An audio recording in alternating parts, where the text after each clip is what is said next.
Nous avons traversé une crise sans précédent. Masques et port de surblouse, surlunettes, gants. Nous avons pris des enfants dans nos bras, sans pouvoir avoir de contact peau à peau. Nous avons séché des larmes avec nos gants.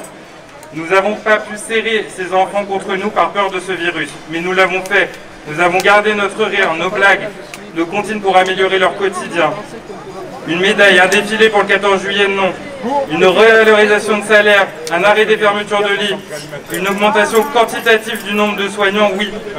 Nous ne sommes pas des soldats. La devise est simplement de soigner équitablement chaque individu qui vient à l'hôpital et lui offrir la même qualité de soins. Nous ne sommes ni des robots, ni des machines de guerre. Nous voulons respecter l'égalité, la fraternité et la liberté. Nous défendons l'hôpital public, que nous soyons infirmiers, auxiliaires de puériculture, aides-soignants, magasiniers, préparateurs en pharmacie, infirmiers de bloc opératoire, cadres de santé. Notre volonté est le take care, prendre soin. Le prendre soin commence par cette revalorisation salariale quantitative, mais aussi qualitative.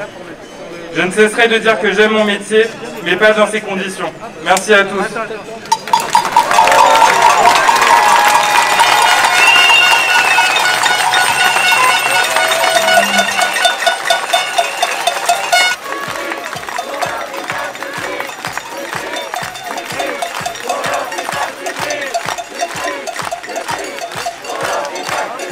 Qui répare les éviers, qui passe les serpillères, qui répare nos matériels. Nous sommes tous dans le même bateau.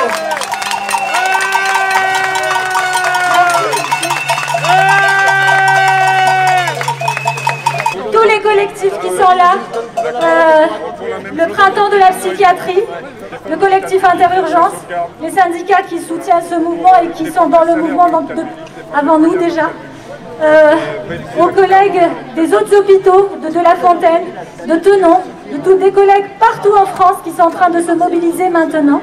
Je vais donner la parole aux collègues du printemps de la psychiatrie, s'ils sont là. Oui, bonjour à vous.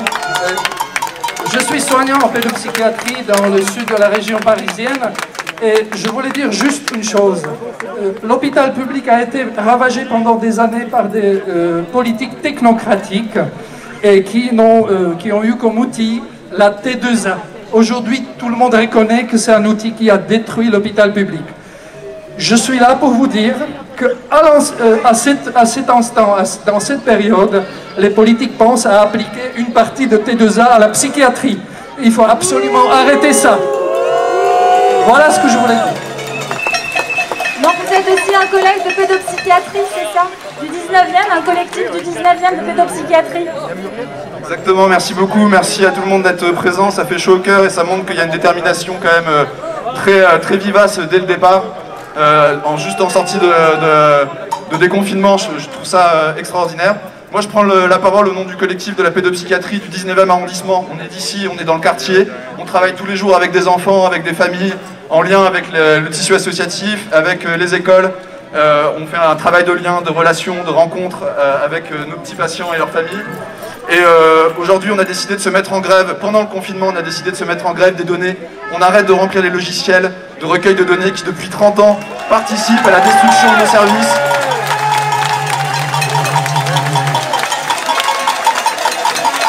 Il faut s'organiser localement et aussi à l'échelle nationale, mais localement sur nos quartiers, avec les gilets jaunes, avec tous les gens, toutes celles et ceux qui ont manifesté ces derniers mois contre les réformes de la retraite, contre ce monde capitaliste dont on ne veut plus.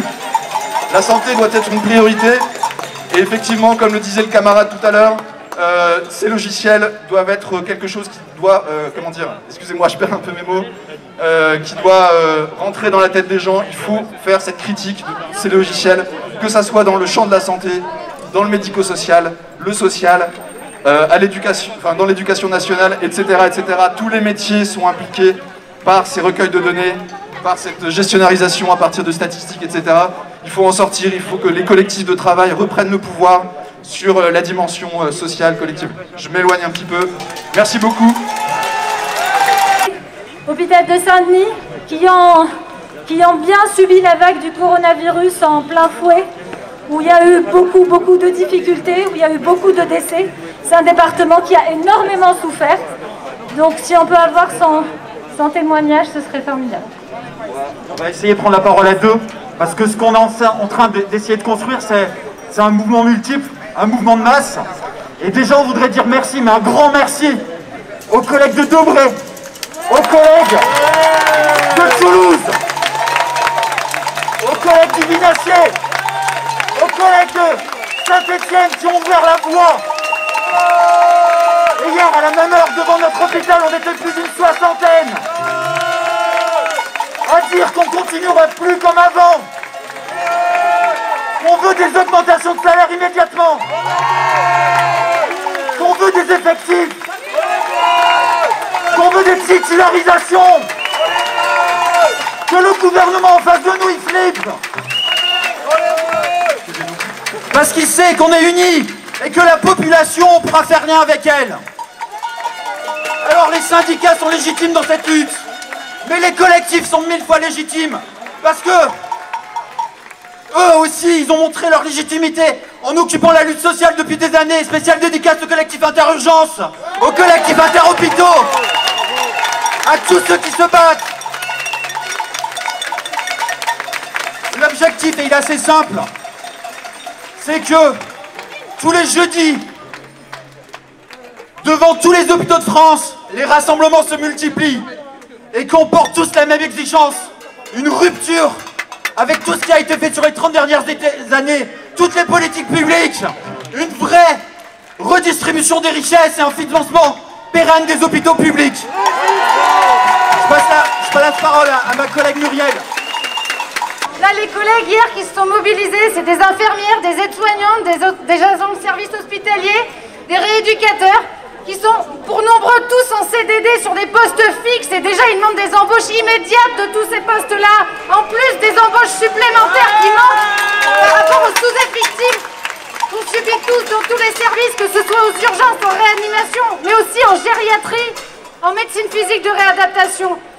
L'accès, en effet, du coup, il y a ces postes-là, déjà du coup c'est ça, c'est des milliards pour mettre des postes supplémentaires, et aussi pour enfin avoir des augmentations de salaire, des salaires qui nous permettent tous de vivre. Et derrière tout ça, il y a bien sûr l'accès aux soins pour tous. L'accès aux soins pour tous, ça demande aussi, oui, vraiment, du coup, un changement des choix politiques, des milliards qui sont mis pour la santé, pour des embauches, des salaires, la réouverture de structures, le développement de la médecine de ville, des tas de choses. Mais c'est un changement de choix politique radical. Les milliards, c'est pour la santé et c'est pour qu'on puisse vivre tous. On donne la parole à notre collègue de Tenon, Nicolas, qui est aide-soignant aux urgences de Tenon. Aux urgences de Tenon, ça a été aussi très difficile. Beaucoup de souffrances, beaucoup de malades, pas assez de moyens, pas assez de lits, pas assez de personnel, pas assez de masques, pas assez de beaucoup de choses. Ouais. Merci. Donc, oui, je suis aide-soignant à l'hôpital Tenon. L'hôpital Tenon, c'est entièrement dirigé vers la gestion du Covid-19 à 100%. Mais du coup, ça a eu des conséquences pour tous les autres patients, toutes les autres pathologies. Et on n'a pas pu s'occuper d'eux correctement pendant cette crise. Hier, on s'est rassemblés, nous, devant l'hôpital Tenon, avec certains d'entre vous, je vous remercie encore. Et on compte faire comme l'hôpital Robert Debré. On raccroche le wagon, on va faire les jeudis de la colère également. Donc tous les jeudis, on va se rassembler nous aussi, jusqu'à ce qu'on obtienne gain de cause dans nos revendications. Et nos revendications, on les rappelle parce que ce gouvernement ne les entend pas. Pour l'instant, on entend parler de salaire, mais sous condition. Et ça, c'est pas ce qu'on demande, nous. C'est pas ça de la reconnaissance. C'est pas nous faire travailler plus pour gagner plus. Nous, la reconnaissance, c'est sur tous les jours travaillés pendant l'année. C'est pas juste quand il y a une pandémie qu'on veut avoir de la reconnaissance. Il est hors de question que j'attende la prochaine pandémie. Moi, je veux être reconnu toute l'année. Il faut redonner de l'attractivité à notre hôpital. Il faut des embauches. Il faut une augmentation des salaires de tous les hospitaliers. il faut nous écouter, nous les hospitaliers, parce que nous, on sait comment fonctionne l'hôpital, on sait ce dont a besoin l'hôpital. Il ne faut pas que ce soit des gens de l'extérieur qui nous disent comment on doit faire dans notre hôpital. C'est à nous de décider, l'hôpital il est à nous tous, à vous, et on doit tous avoir notre mot à dire. Merci. Donc on se met d'accord là. Allez, bien fort là, plus de lits pour l'hôpital. Ensuite, on veut un plan d'embauche massif avec la régularisation de tous les CDD. On veut plus de rémunération pour tous. Pour les administratifs, pour les ouvriers, pour les infirmières, pour les aides-soignants, pour les manipulateurs radio, pour les secrétaires médicales, pour les diététiciennes, pour les psychologues, pour les agents hospitaliers, pour les kinésithérapeutes, pour les sages-femmes, pour les IBOD, pour les IAD, pour les techniciens de laboratoire, pour les préparateurs en pharmacie.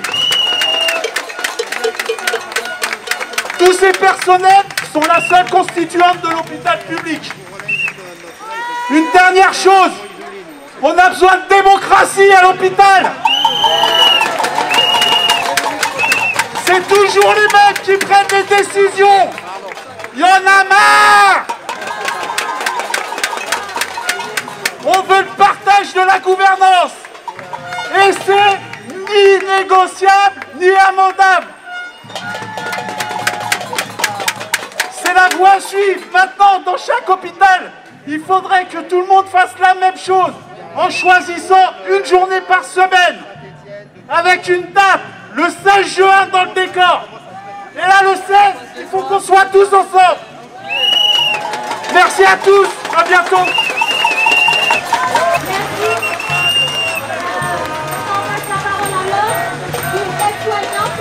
Nous recevons la peine, la souffrance, la vieillesse, la peur. Et tout ça, il faut que nous les gérions avec pas de personnel, pas de matériel, plus assez de lits. On est obligé de mettre des gens dans les couloirs. C'est une souffrance supplémentaire pour les patients et pour nous. Il nous faut arrêter de supprimer des lits, de supprimer du personnel, parce qu'on en a besoin. Les gens ont besoin d'être hospitalisés, ils ont besoin de trouver des lits, pas des brancards. C'est inadmissible de laisser des gens pendant des heures sur des brancards parce qu'il n'y a pas assez de lits, ou de les déplacer à l'autre bout du pays, parce que pareil, on n'a pas assez de lits. C'est pas normal, il faut arrêter cette politique.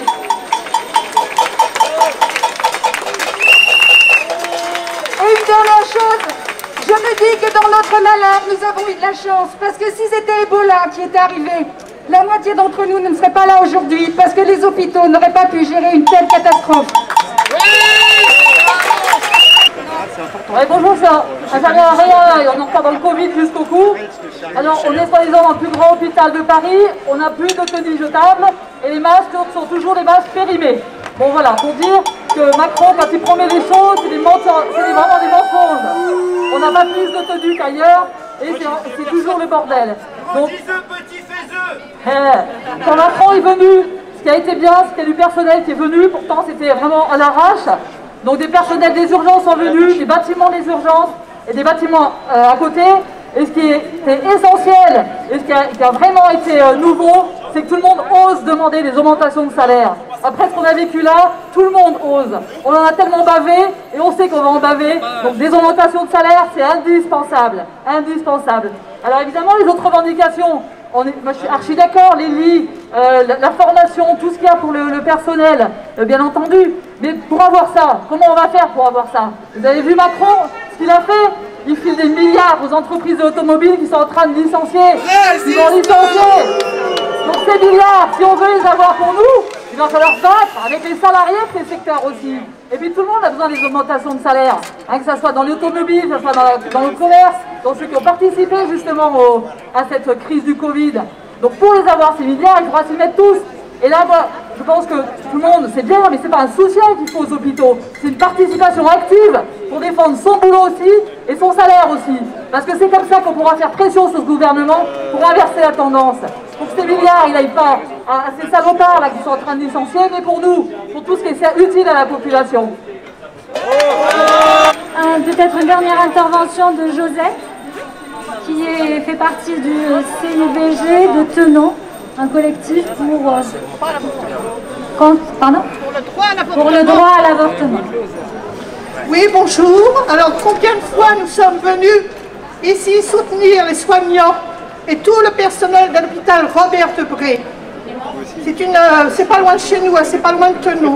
Moi, je fais juste une intervention pour dire que sur le droit à l'avortement, l'amendement pour l'augmentation des délais a été refusé. Il n'a même pas été présenté, il n'a même pas été discuté. Or, on sait qu'en ces périodes de confinement, il y a un problème sur ce délai.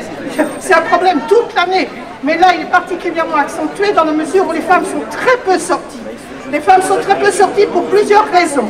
Le confinement, bien entendu, le risque par rapport à la pandémie et la peur familiale qui a été très intense, 35% des augmentations de violences envers les femmes. Donc nous demandons, ça a été proposé à plusieurs reprises par des députés, il faut que ça revienne. Le délai pour l'avortement doit être prolongé. Nous avons demandé 2 semaines supplémentaires. C'est pas beaucoup, mais il faut au moins ça. Il faut quand même savoir qu'en temps ordinaire, 4 ou 5 000 femmes vont avorter tous les ans à l'étranger. Donc dans cette situation critique, le gouvernement doit lâcher. Ce qu'on espère, ce qu'on veut, c'est même pas espérer, c'est ce qu'on veut. On veut vraiment qu'à nouveau ça revienne à l'Assemblée ce délai. Autre chose, vraiment, il va y avoir des discussions, il va y avoir des grandes discussions du ministère de la Santé et du gouvernement.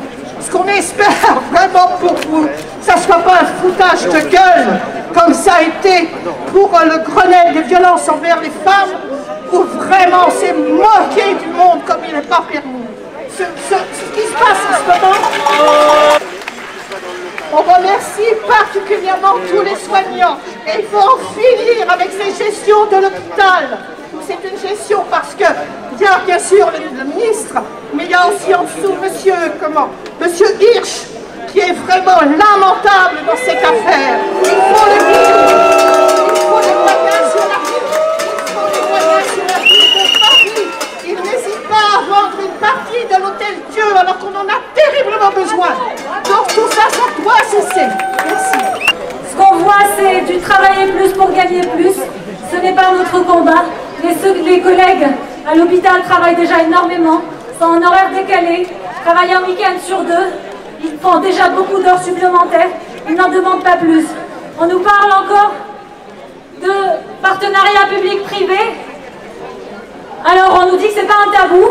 Ben, nous, on est juste contre. Pas parce qu'on est réfractaire de nature, mais juste parce que la Cour des comptes, qui est loin d'être un refuge pour des économistes atterrés, a épinglé ces partenariats publics-privés parce que ça coûte beaucoup plus cher et parce que c'est opaque. Parce que la Cour des comptes européenne épingle aussi ces partenariats publics-privés parce que ça crée un surcoût. Dans ce nouveau monde qu'on nous présente, on nous refait sortir encore les formules de « il n'y a pas d'argent magique ». Ces formules politiciennes qui visent à discréditer les politiques sociales dans le cadre de l'État-providence. Alors, chers amis, on ne peut pas dire d'un côté que l'État-providence n'est pas une charge, que la santé publique, l'hôpital public doit avoir les moyens, que l'hôpital public doit avoir les moyens pour fonctionner, qui doit sortir des logiques du marché, et de l'autre côté, nous faire sortir ces paradigmes néolibéraux qui ont cassé l'hôpital public et qui ont entraîné la faillite, et le plus grave encore, tout ce qu'on a vu avec le Covid. Donc, l'hôpital là, il est en danger. Il est important, maintenant et ici, d'avoir un budget, un investissement à la hauteur des besoins. Nos revendications sont toujours les mêmes. Il y a besoin de budget à la hauteur des besoins en soins de la population. Traiter les gens le meilleur soin au juste coût. Il faut pouvoir ouvrir les délits là où il y en a besoin. On a vu combien on en a manqué durant cette crise. Il ne faut plus fermer des lits. Il faut engager du personnel massivement parce que ces soignants ne sont pas des gens qui travaillent à la tâche et qui font des gestes techniques à la tâche pour pouvoir les cocher à la fin sur des dossiers administratifs. Ils veulent retrouver du soin, ils veulent retrouver du temps auprès de leurs patients. Et c'est d'abord pour ça qu'ils ne veulent plus rester. Ils veulent qu'on revoie leurs conditions de travail. Ils ne veulent plus travailler dans ces conditions-là. Ils veulent retrouver de l'humain dans leur travail et retrouver du sens. Et ils ont aussi grandement besoin qu'on revalorise leur salaire. Mais la revalorisation de leur salaire, ce n'est pas en travaillant plus, ce n'est pas avec un tarif horaire qui reste le même. C'est justement en leur permettant d'avoir du repos pour profiter de leur famille, de leurs amis, de leurs enfants. Ce n'est que comme ça qu'on pourra rester. Il faut revaloriser leur salaire, mais pas au prix d'une casse de la durée du travail et de la casse des 35 heures. Et il faut, s'il vous plaît, il y a quelque chose qui nous tient énormément à cœur, c'est de revoir la gouvernance hospitalière. Il faut retrouver de la démocratie dans la gestion de l'hôpital. Un hôpital, la gouvernance hospitalière doit se faire avec les personnels hospitaliers dans leur diversité et surtout avec les usagers que vous êtes, que nous sommes, que nous serons toujours un jour et quand nous reviendrons ici en tant qu'usagers, nous serons faibles et fragiles et nous ne pourrons rien dire. Donc il faut retrouver cette gouvernance hospitalière pour si autrement on rentrera toujours dans les dérives technocratiques qui ont eu le coût humain que vous avez vu. Donc merci encore, merci pour votre soutien.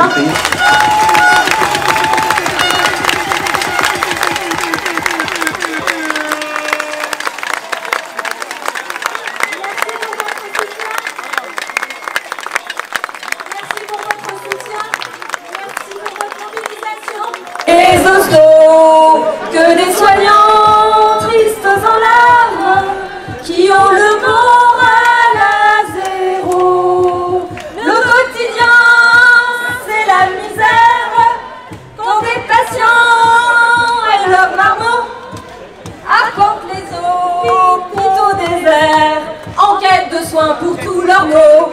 Oui, mais ça branle dans le manche, les mauvais jours finiront. Et gare à la revanche quand tous les autres s'y mettront. Et les usagers gronderont. On traque, on compte résultats en un seul mot, rentabilité. Ondale infâme, tes deux hommes ont tué l'hospitalité. Rachat de terre, c'est du blabla, ça ne devrait pas exister. Pour tous la santé c'est un droit, et on va se battre pour la garder. Oui mais ça branle dans le manche, les mauvais jours finiront. Et gare